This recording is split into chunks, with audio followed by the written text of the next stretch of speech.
It's a majoritarian, high caste, pro-Brahmanic narrative with a unilinear past with no place for anyone else. The present dispensation wants to churn out a generation of Indians who will be fed on this unilinear version. They would know of no difference of opinion or how we became what we are, a product of interactions both due to conflict and cooperation. The first resistance to the colonial and communal writing of history or version of history came from the Indian intelligentsia, the political intelligentsia, the national movement itself. Spearheaded by people like Jawaharlal Nehru, Bhagat Singh, Maulana Azad, Mahatma Gandhi. I'm just naming some, there are many others. But the critique of a colonial communal understanding, one example because I give it very often because I learned a lot from it.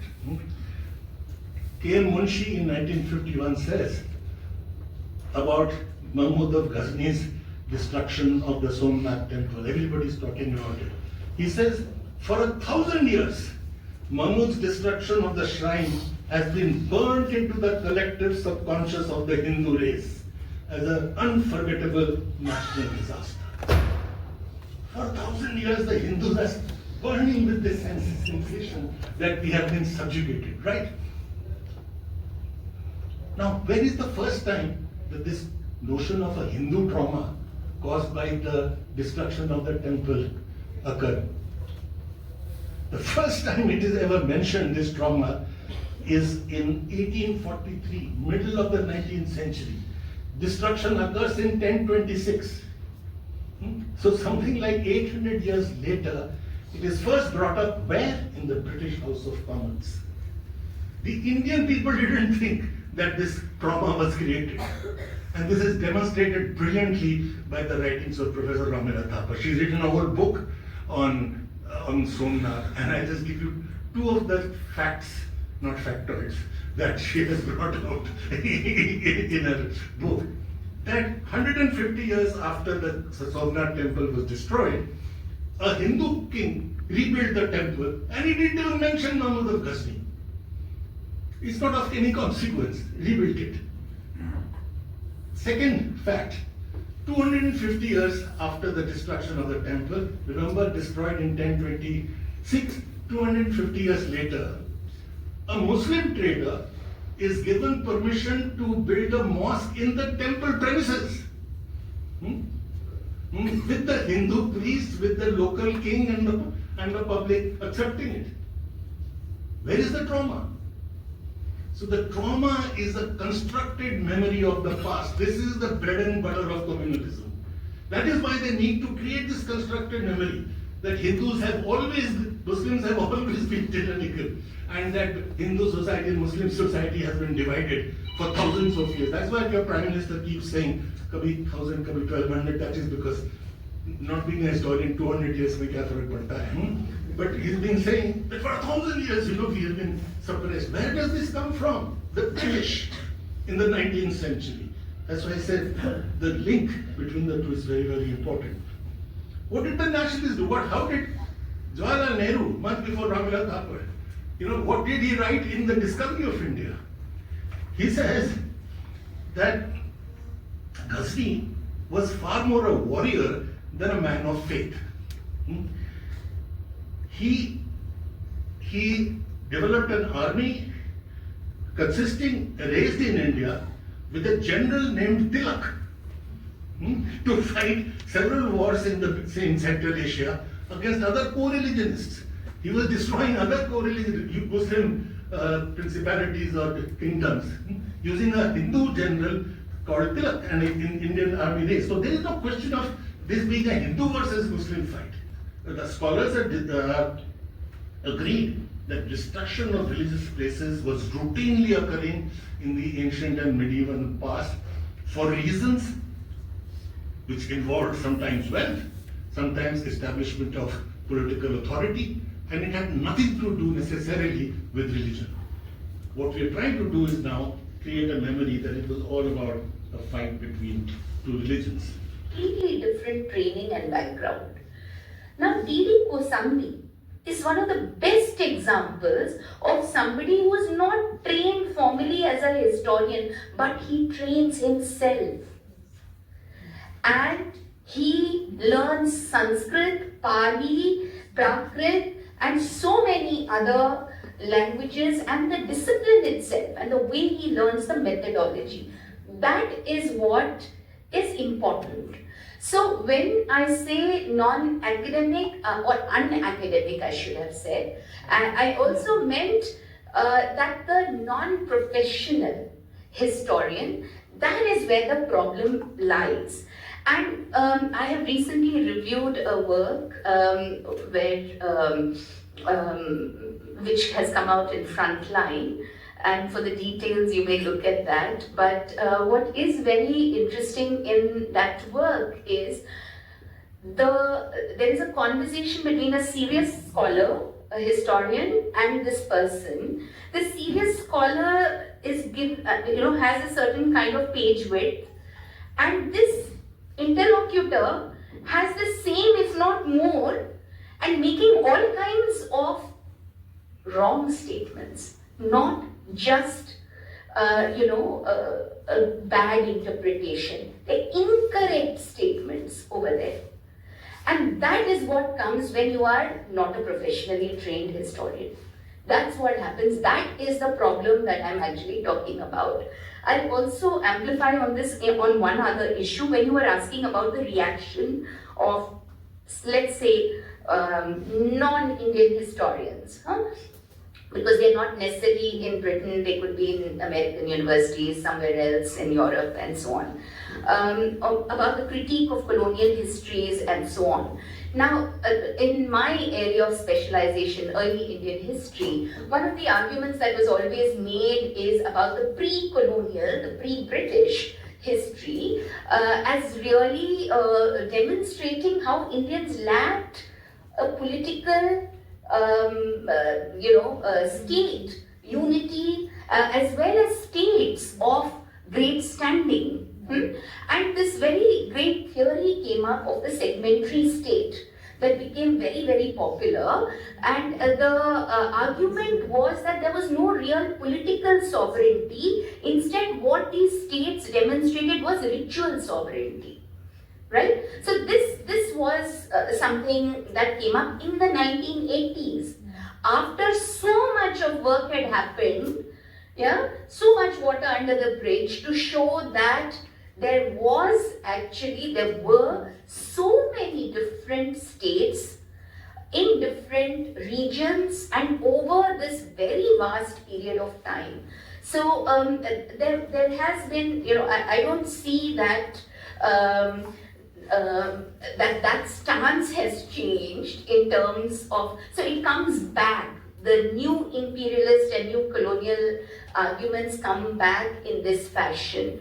And this is where the non-professional historian or the untrained scholar or person shows the lack of training.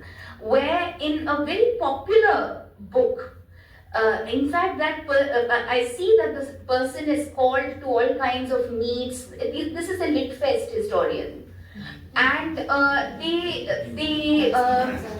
they go to these various locations and they are being feted as historians and being asked to talk about methodology. Now, what is the problem with the methodology? They don't even know how to read an inscription.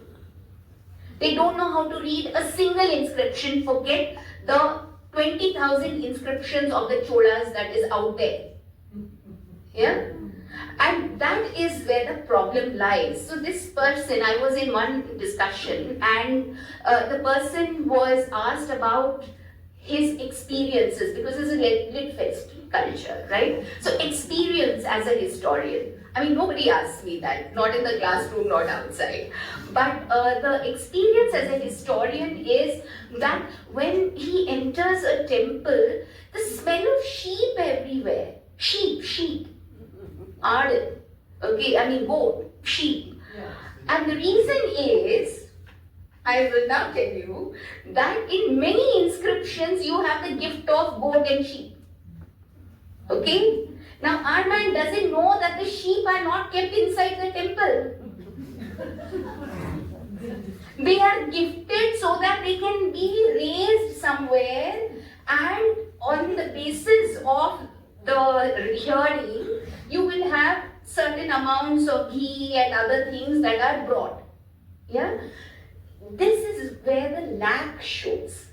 This same Litfest historian says that the Cholas, they don't really have a proper state. They are marauders, they are looters, they are raiders. What is happening here? It is that neo-colonial argument being brought back. And this is what happens when you are not trained as a historian. That is my problem with this set of people who are masquerading as historians. And of course, the greatest masquerader was the head of the NCERT committee, Danino. And when we were saying as historians that he is not a historian, then it was not taken seriously. The minute something happens with regard to the law and the judiciary, then he is removed for life from there. You know, and he is the man who wrote on the Saraswati. So that is what I mean when we say that untrained people, people who have no sense of history, who don't know how to contextualize history, when they come in and they are made the front face as historians, then we are doing a serious disservice, and we need to tell everybody that this is rubbish. They are not historians. You say that history is written based on primary sources. So I am citing the primary source, the Abarni, telling us that this is what is happening, without understanding that during that period the term Hindu had a different meaning. For example, Hazrat Amir Khosrow, a tax collector goes to him and says, Jizya pe de ya karamat pe numa? Does that tax collector, who is a contemporary of Nizamuddin Auliya or Amir Khosrow, does he not know that these people are Muslim and not non-Muslims, that they should be paying jizya? So the problem arises when you are actually not professionally trained. You might be writing history, but you might be giving information which is totally opposite to what the facts, distorted versions. So I think whenever we talk about popular versus professional historians, that is what we mean. We do not mean, for example, there are these Eliot and Dowson who translated those sources. They are great administrators, but mark you, not trained historians. And that is why, a deliberate attempt is made to distort the history of the medieval period. So why can't I say that one has to be very cautious of these type of historians? That is what we mean. As far as your recommendation of libraries and banks is concerned, that's an excellent idea, and I think that should be seriously taken up. The question whether the history as truth is being taught anywhere, unbiased. History can never be the truth. It can never be unbiased. There are question marks. Unbiased for a historian is only that we should be as close as possible to the sense which is given to us by the primary sources. We might not know that what actually happened might be just not what we are teaching. We just don't know. It is our interpretation. But that interpretation should be not reflective of our own personal biases. The bias which is there in the primary source would always be seen. And unbiased history can never be. As we try to do to bring in political science and geography, we must look at it totally. Anil, the question you raised, I'm not getting into the academic versus not academic, but has the British sidestepped? It's not only the British. Yeah, the British as well as the Eurocentric position has fought back. As I was trying to say, they have fought back very hard. The Cambridge School, the subalterns, for example, I would put it in the same group. What are they saying? They are celebrating the fragment. Not my words, Martha Chatterjee. Right? They are saying that the national movement, Gandhiji, etc. were official. They were preventing the people from coming into their own. Alright? So they are presenting a left-wing view of the right-wing, of the colonial perspective till today. Example, the British view that the Congress is a Hindu party. Right? That was the British view. Who is the latest who says that? Peggy Anderson. Peggy Anderson in Indian ideology says that Congress was a Hindu party, but Gandhi was a Baniya, Hindu Baniya. You see, so these come straight from the Cambridge School. So the struggle is continuous. So that is one answer. It relates to the other question. Is there any country in the world whose history is taught in an unbiased manner? Did you ask that? Yeah. You see, here's an example where we achieved something quite outstanding. When the NCERT textbook came up, globally they were cited that this is how you should teach history. The British would discuss this if they want to wipe out the colonial past. These books do not put away the Karachis, as you will say, as Somajit said. They start with talking about slavery in ancient India, R.S. Sharma. So we look at the bad, we look at the good, and so there was a genuine attempt. It was an outstanding intellectual effort. Just as the national movement was preceded by half a century of a major intellectual effort by the early nationalists. Post-independence India also saw a major intellectual effort in every discipline. The greatest political scientists, the greatest sociologists, the greatest historian, all in the 60s and 70s. Now, name them, you'll find their writing from that. What we are doing is undoing that. So the pity of that is that we are undoing something that was created with a lot of effort. The Nehruvian effort, for example, to create an education system is being dismantled step by step. So it is not that it cannot be done, it hasn't been done. We did it, but we are undoing it. There's one last question. I think somebody asked that are these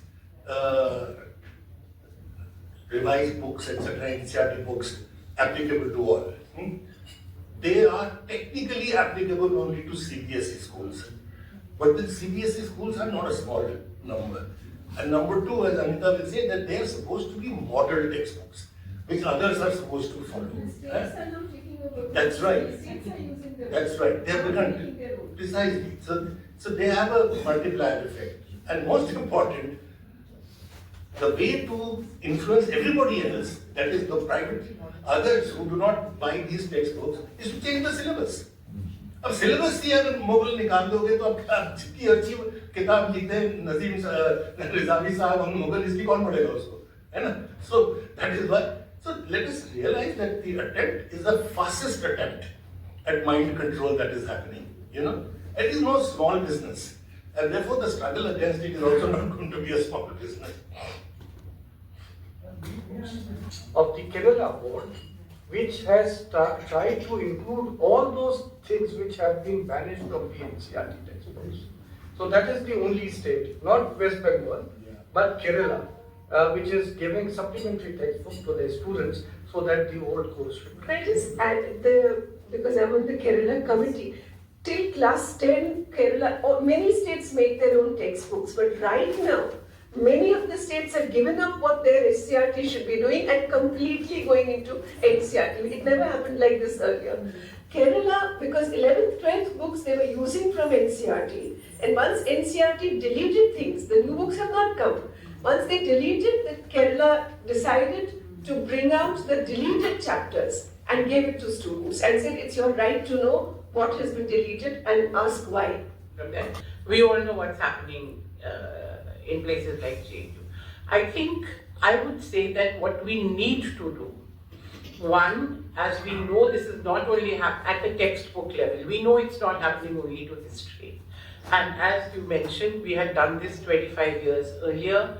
We had put together people in JNU, we held a seminar, but before that we prepared for it for a few months. All the social science textbooks were taken up, they were distributed to different people, history, economics, every. And people came to the workshop with critiques. Sometimes the book was divided into half, they came with written critiques and we put all that together. So there was a whole, as I said, a whole body of material and a whole counter narrative was created during the first NDA period, which enabled them, once the opportunity came, to actually put in, there was a devastating critique, if I may say, of what had been going on. And as scholars, we know that the first task of any attempt to bring about change is documentation. I mean, it's not only, it's happening at the textbook level, but in Delhi University, we have to take up the whole question of the syllabus. What's happening to the way the courses are being changed, what's happening to the whole structure of the undergraduate program, this FYUP. I have been talking to so many of my ex-students who are teaching in Delhi University. I have not, and beyond, that people call you to give a lecture here or they sit in the staff room. I have not met a single teacher belonging to any ideological view who does not say it's an unmitigated disaster. So what are we doing? The best undergraduate program in this country, everybody accepts, this is the Delhi University. We're ruining it. And this is happening, it has been adopted in Bengal, it's been adopted in Kerala also. We were in Kerala a month ago. And we talked to so many people, we were in different colleges. They said, yes, it's been accepted. Nobody knows what it is. किस चीज क्या करना है, क्या नहीं करना है, fourth year में क्या करना है. Delhi University in the fourth year now. Because the government, literally screwed them, and said that we will not give you the money unless you accept it. We asked everybody there, including CPM people, why has your government accepted it? They said because of the financial crunch. What I'm saying is, in education, the content of education, the structure of education, school education, the content of that, what's happening to undergraduate education, the way recruitments are being done, there is mayhem going on. And firstly, our people need to know this. I find such lack of knowledge and awareness among the general public, including the educated public, those who are not in the academic field, about what's going on. Then, okay, they read in the newspaper, textbook, then somebody says something. So first and foremost, as intellectuals, as scholars, I think we need to start the task of getting together, documenting this, and then organizing people, getting together, making the counter critiques. Because unless we do this, how are we going to fight back? So first thing Gandhiji taught us for fighting back is knowledge, research. All his movements were based on action research, what we call nowadays. Champaran, there was no struggle. He only collected evidence from 8,000 peasants and the system changed. So that's the thing which we have to do. And we would let's sit down sometimes, those who are interested, see how we can initiate the process. I've been talking to a lot of people in DU, wherever we go in the country, asking this question, but we need to get our act together. Otherwise, nothing will happen.